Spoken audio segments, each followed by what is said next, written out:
Hello everyone, Assalamu alaikum wa rahmatullahi wa barakatuh.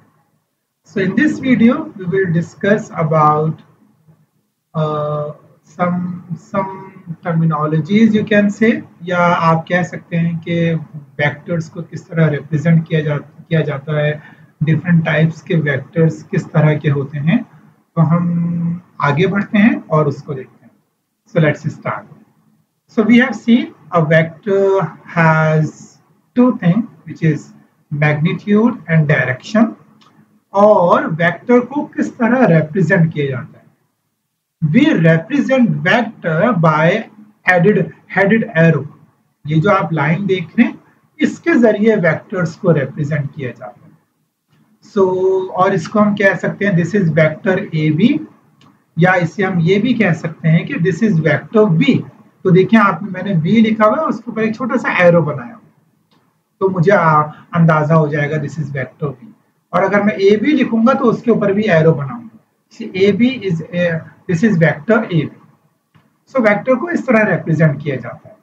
अच्छा, अब इसमें एक चीज होती है magnitude of a vector.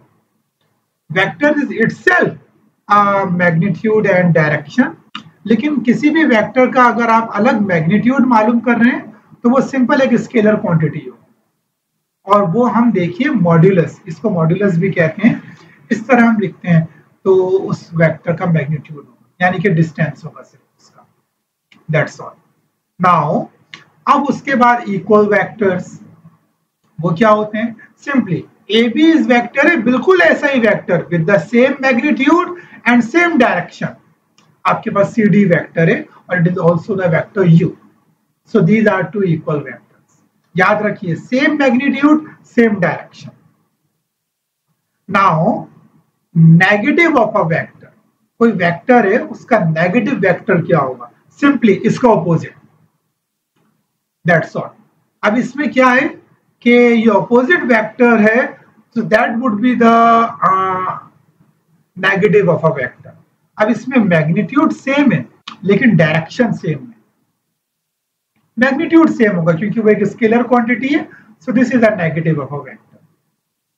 Now उसके बाद यूनिट वेक्टर, ये बहुत इंपॉर्टेंट है, बहुत इंपॉर्टेंट। यूनिट वेक्टर वो वेक्टर है जिसका मैग्नीट्यूड 1 है। Okay, so this would be a unit vector. Direction से कोई डिपेंड नहीं है, बस मैग्नीट्यूड 1 है। This would be a unit vector. Direction is also important, we will look at कि किस तरह, लेकिन उस मैग्नीट्यूड 1 होना चाहिए यूनिट वेक्टर का। Now zero vector, zero vector को मैं आपको दिखा नहीं सकता। जीरो वेक्टर आप सिंपली ये कह दें कि ये ए जो है ये इनिशियल पॉइंट है और बी जो है वो टर्मिनल पॉइंट है या फाइनल पॉइंट है या एंड पॉइंट है। तो ऐसा वेक्टर जिसका इनिशियल और टर्मिनल पॉइंट सेम हो, so that would be the zero vector. Okay, now parallel vectors, ये बहुत इंटरेस्टिंग है। हमने पढ़ा था कि नेगेटिव वेक्टर में मैग्नीट्यूड सेम रहता है, डायरेक्शन चेंज हो जाती है। पैरेलल वेक्टर में क्या है कि डायरेक्शन सेम है, मैग्नीट्यूड चेंज हो। So I can see A B is parallel to C D because it has same direction. और आप देख सकते हैं मैग्नीट्यूड तो आपको डिफरेंट नजर आ रहा है। Okay, so this is a parallel vector.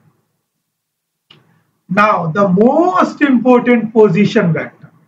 हमने ग्राफिकल रिप्रेजेंटेशन तो देख लिए वेक्टर की, लेकिन हम जो काम करेंगे वो पोजीशन वेक्टर पे करेंगे। अब मेरे पास एक पॉइंट है, position vectors always started from origin. याद रखिए, position vector always started from origin.